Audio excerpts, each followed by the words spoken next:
Welcome, everybody.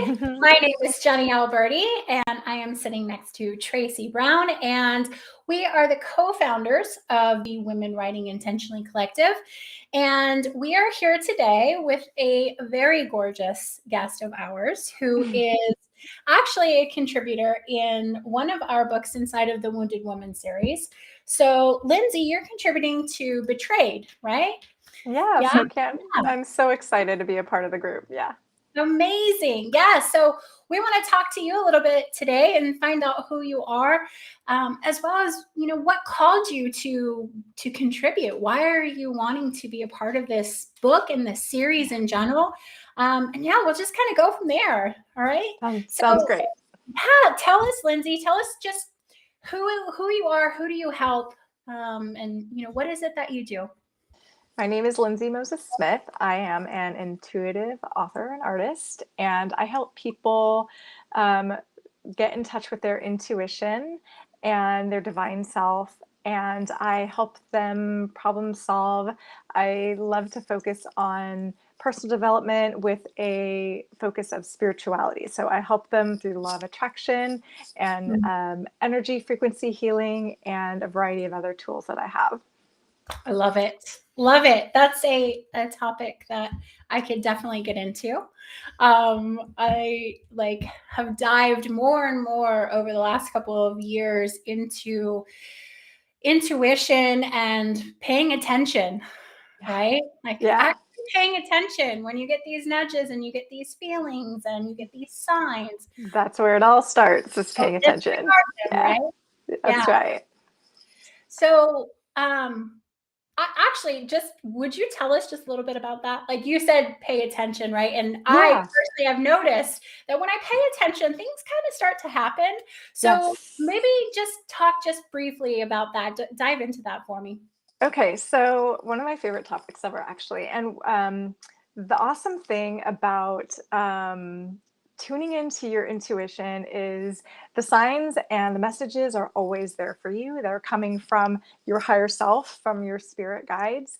And if you think it is a sign, it is. You don't have to ask a third party or use tools. Some people like to do that, and that's fine. But really, when I started tapping into my own intuition was when I started realizing it was actually through the mistakes. And I love this message because you don't have to be perfect about it. It's actually, we get better when we realize that we had a missed opportunity. For example, somebody close to me was trying to decide which bike that she wanted to get. And her husband said, oh, you should get this one. And she had an inkling, but she listened to the other person's voice instead of her inner knowing. And she's like, oh man, I wish I had gotten the bike that I really wanted. And while that might be kind of a trite example, it's a really good illustration of how it's okay. And we need to trust our inner voice instead of, maybe it's a parent, maybe it's a friend or society or the thing that we think we're supposed to do. But it's really when we come back to our own inner knowing is where we get the true guidance. And it's always there. We just have to pay attention. Yes. Oh, I love that so much. I'm a huge fan of intuition. It's something that has driven my work with my own coaching practice and then into my moon work for the last several years. And I agree with everything that you're saying. It's the more that we listen to it, the stronger and louder that voice gets as well. And it just changes your life when you actually start listening to it and making those decisions that are in full alignment with who you are and what you want, rather than listening to what you think you should be doing and what you should be saying and the decisions you should be making. And it's all of those shoulds that we need to let go of. Absolutely. Absolutely. 100%. Yeah. You're right on the money. And the example that you just gave was so good too, because it's relatable. Everybody can kind of grasp that. I know so many situations where you're like, oh, I wish I just did that. Right. And in the first place, why did well, we usually think about using intuition when it comes to like the big life questions, like what am I supposed to do? What's my purpose? But if you start with like, hey, what should I have for breakfast? Or what shirt should I wear today? That's where you can kind of get some practice and fail forward with the stakes aren't so high. And sometimes when the stakes are really high, that is when we need a little bit of, outside clarity or something. But it doesn't always have to be about the big life choices. No.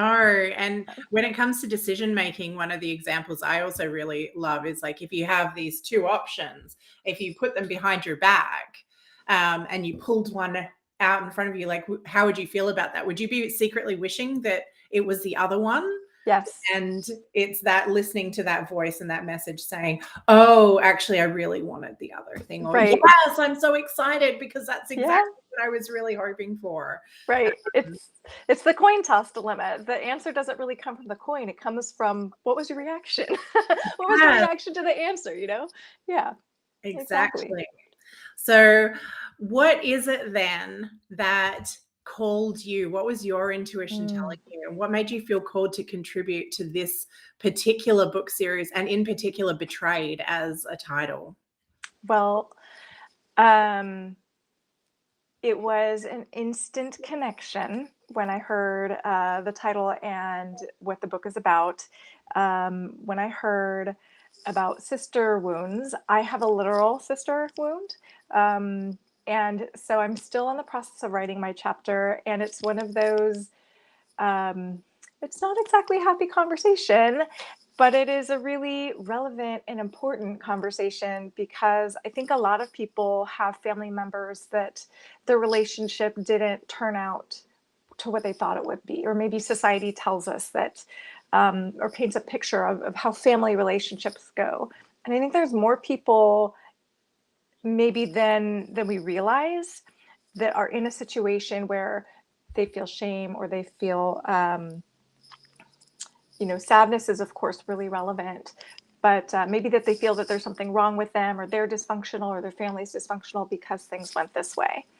So I wanted to share the message of that it doesn't mean there's anything wrong with you, and share my personal story of how I handled and am still coping with my own personal situation around my sister wound. Oh, I love that. And I think what you're saying is so important, because it is very much about how we deal with those feelings in this situation of like isolation as well, and disconnection from people that we love, or the letting go of the expectations as well of the way that we thought a relationship should be, or the way that it would turn out, versus the reality that we're in, and navigating that as we move forward. So the sister wound doesn't always mean it has to be a literal sister wound, but I love that you are actually sharing a personal example of, a wound within your family relationship with your actual sister, and highlighting that it isn't always just, with strangers, with friends, with colleagues and things like that, but really how we can navigate those family relationships as well. So Right. so much. Linsey, I think too, we touched on earlier about societal expectations and intuition, and do we do those things just because society expects us to, even though our intuition guides us differently, right? And I think that there is a massive societal expectation around the fact that your family is blood, and you're supposed to work that out no matter what. Like, family's family. And that even though your intuition and your guidance says, it's best that I let this person live their life and let them go with love, and whatever it is, there's this expectation that we do the opposite, that we fix it, or that we deal with it no matter what, right? Or we ignore and gloss over the issues. Yeah, or we ignore it, sweep it under the rug, and just continue, moving on, even though we feel that that's not the best thing to do. So I really am looking forward to your chapter. I'm really looking forward to how that is going to, really make an impact for the people that feel as though they're supposed to fix things, even though really their intuition is doing the opposite. I can't. Yeah. And that even they can't, or they shouldn't, right? So I thank you for being part of this collaboration, because we need those kind of stories, because there's societal expectations and pressure for all different things, and I think that this is one of those things. So thank you for saying yes to this. I appreciate that, Tracy, because this is, it's really easy. This is my second co-author book, and I love writing. I have my whole life, and the first chapter got to be about something really fun and light, and it was, intuition, and actually it was a story of how I got my dog, and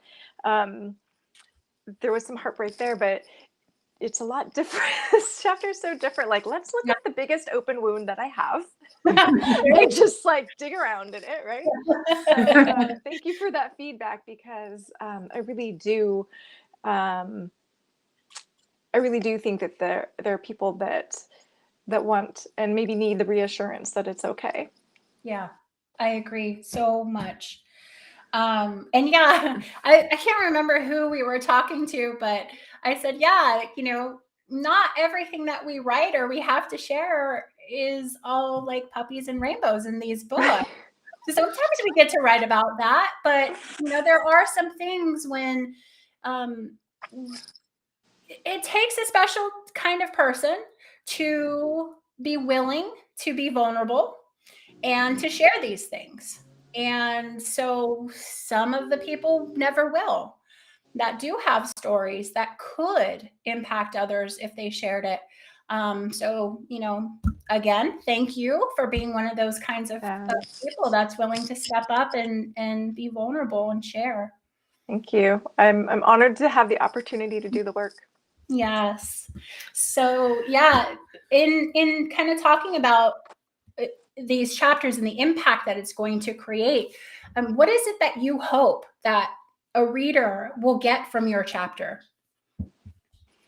Well, like I said, my chapter's not done yet, and we know how sometimes when we're writing what we think we're going to write about, it morphs. So I will say tentatively that the message of my chapter is the gift of letting go. And if this helps somebody to let go of I'm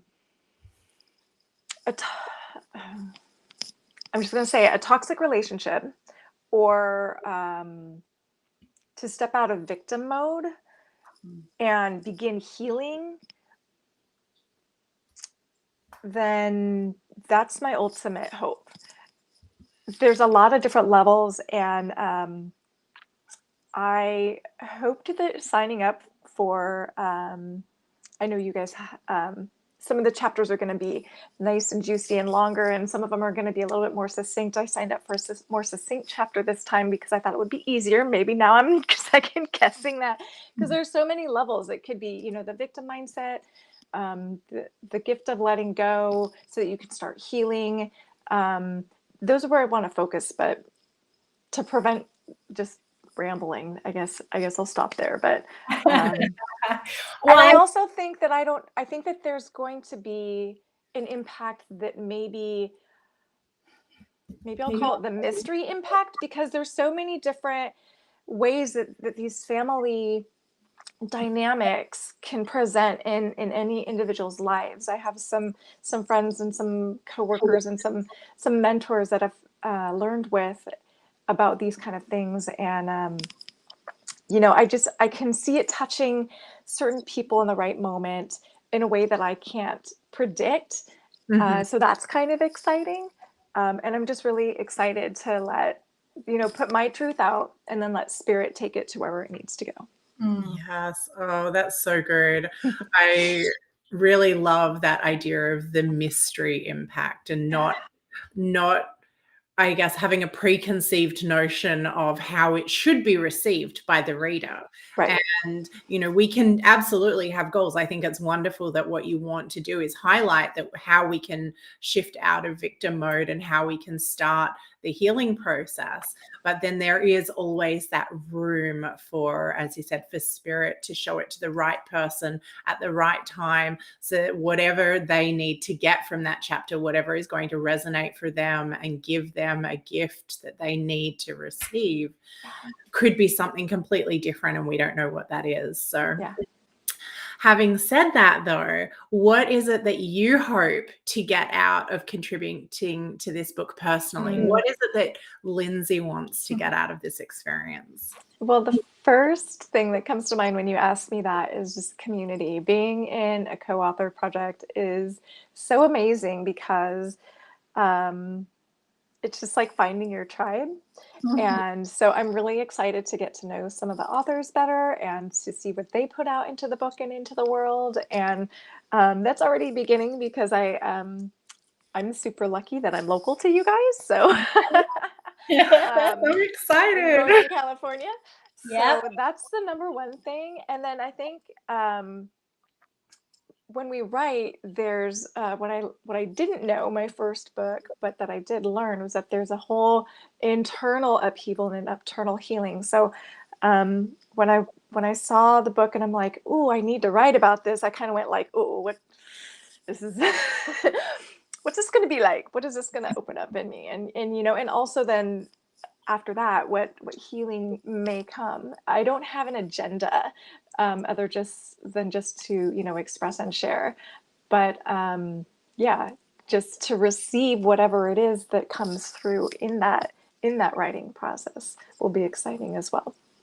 Oh, I love it. There's a common theme among the authors that we've talked to so far, and it's community and being in this book and this container as individuals, but coming together to talk about a specific topic that is not the easiest to discuss. And having the support of a sisterhood, of a circle that essentially most are all strangers, but we have so much in common and we are the same.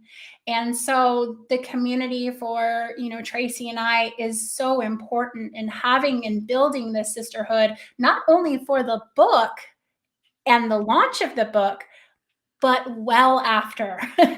It's not just we just want you guys to come together, write your chapters, and then okay, cool, off you go. We want real relationships and we want that community. So I'm really glad that you brought that up and that we're hearing that so much, because that means that we're bringing the right women in that want the things that are aligned with what we want, right? Oh, I'm so glad that you said that, and I'm so grateful that it is a beautiful thing. Like my first co-authored book, I didn't know that was going to be such a gift, so I really did.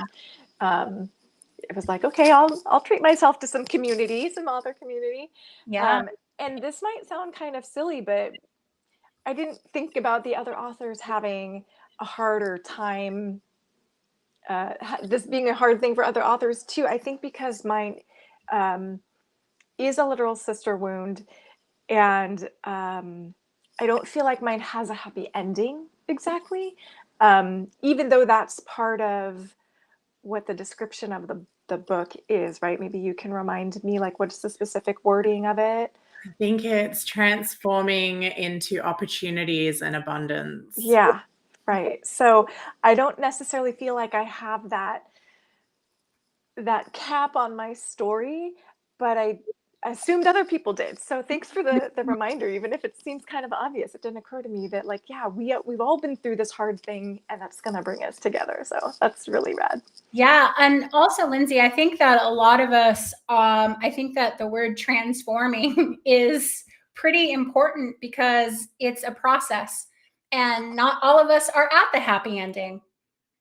And we're sharing, hey, this is a process. It hurts. But we are willing to do the work. And we know that there is light at the end of the tunnel. We don't know what that looks like, right? Yeah. We don't know what it's going to look like. Yeah. But I think too, just what you mentioned about letting go. And that it is its own reward. even that is beautiful, right? So even if that was all the abundance and opportunity that you see at this point, that's enough. Well, it's so much more than other people have. 100%. And that was the impetus for me wanting to share my story is Yeah. because there are other people in my family that have not been able to let go, and I see them, you know, Yeah. in anguish still.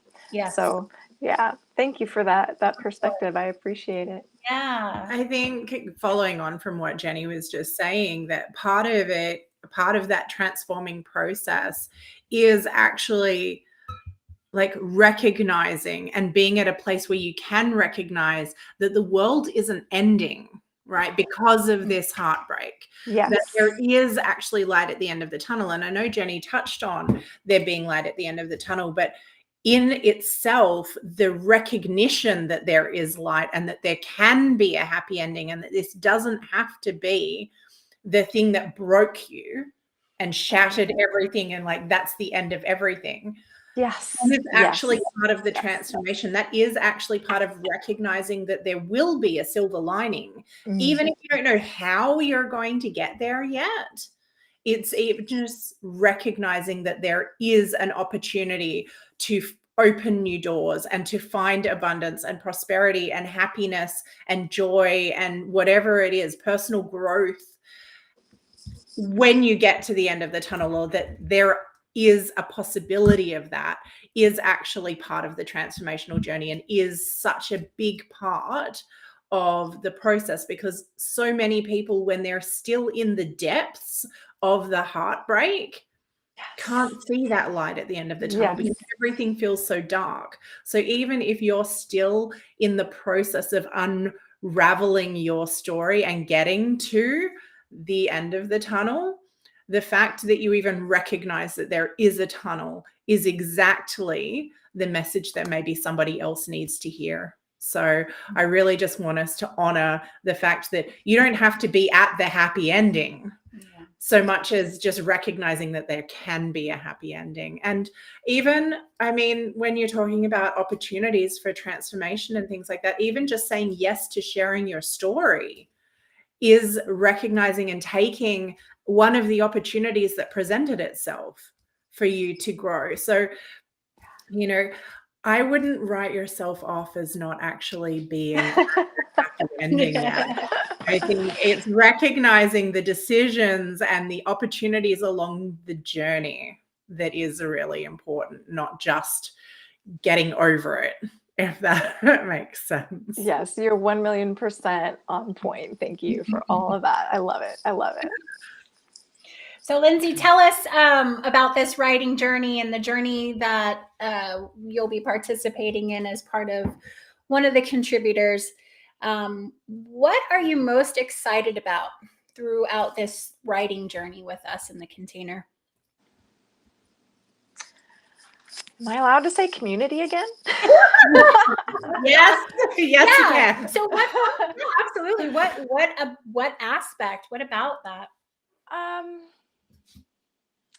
The first co-authored book project that I did was kind of I came out of the spiritual closet. I was had a lot of really transformative experiences over the last 20 years that I keep very private, and so it kind of was like, ta-da! This is who I really am, and so now just like living that in more fullness and connecting with people that have the same intention and the same drive to serve world and you know, to serve spirit. And I guess if I circle back around to, I do have to just kind of point out that I absolutely love writing. So the experience of word crafting and shaping my story and my message that wants to come through, and meeting what I thought I wanted to say versus what really wants to come out, and, you know, creating that art, it's really fulfilling to me. So the actual writing process for me, I am, you know, really into that part as well. I just only recently realized that it could have the gift of new friends along with it. So yeah.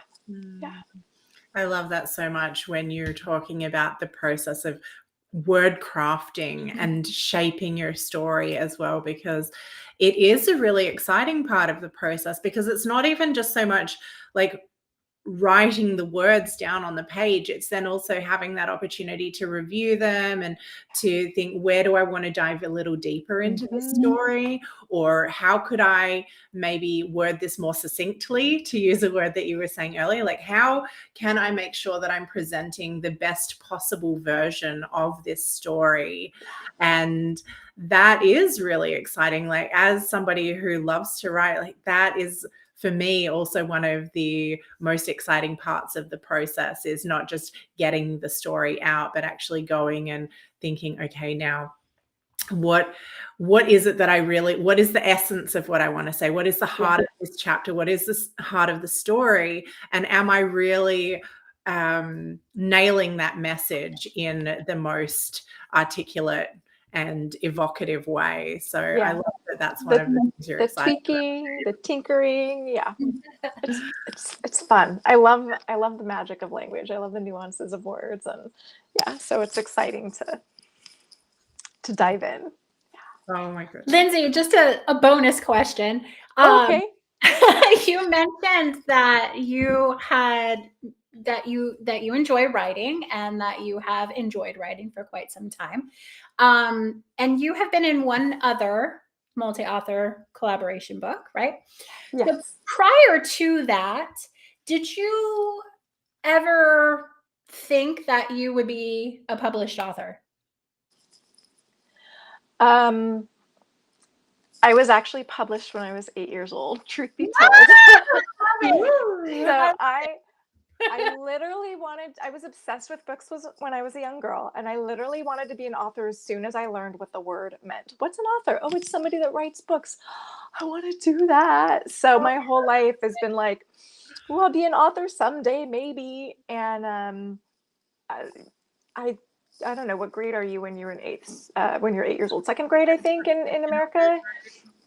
Something like that. And the district had put out a writing assignment, which I had no clue at the time that there was any sort of contest or book associated with it. But the teachers just said, here's the assignment. And so I wrote my little poem or whatever, and it was very short, and got message weeks or months later that I was going to be, I had made the cut, and I was, they took submissions from all grades, from high school down, or maybe middle school down, and went all into this one book, and it's called Diablo Breezes, and I think it was published in 1988, and I have it on my bookshelf. So the fact that I got to do it for an adult audience, and as an adult, and feel like,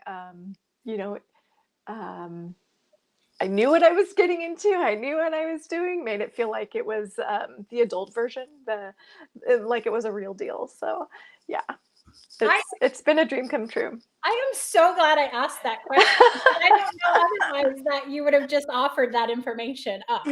So I am really, really glad I asked. And that is really cool. I have, at 8 years old, 9 years old, I remember making, books and coloring and illustrating the books and stuff. But I had always hoped that would be what would happen. But for you to have actually at 8 years old have that happen, and you still as an adult have that book that's been published on your bookshelf, is just so cool. Maybe I'll have to take a picture of it and put it on my profile here. Yes, you can see it. Absolutely. Awesome. Thanks for asking. That's such a fun story to share, but it feels like, because I was 8, it almost feels like it doesn't count. So I need to stop telling myself that story. Totally counts. I had a similar thing happen, but it wasn't with writing. When I was in the 12th grade, I was doing photography as one of my elective subjects at school. And there was a competition where we were able to it was for family and children's services, and they were doing a calendar. And I had been to take some photos of my younger sister. She was in the 4th grade then, of her netball game. And so I'd just taken my camera along to snap some photos. And one of the photos that I submitted of her playing netball actually was selected for this calendar with kids, like, because there were a bunch of different schools that submitted photos as well. And so I ended up with this calendar that had my sister's picture in it that I took, and that was super exciting too. But like you, I don't really talk about it because I mean the calendar was like 1998 1999. Right. That's not exactly like something people can go out and buy and do. Right. And who would have thought, I don't know, I suppose you can self-publish your own calendar if you really wanted to now, but when we were back in 1998, we had no idea that the world would be so different and we would have more agency over our own abilities to put our art out into the world. Yeah. So do you still have the calendar?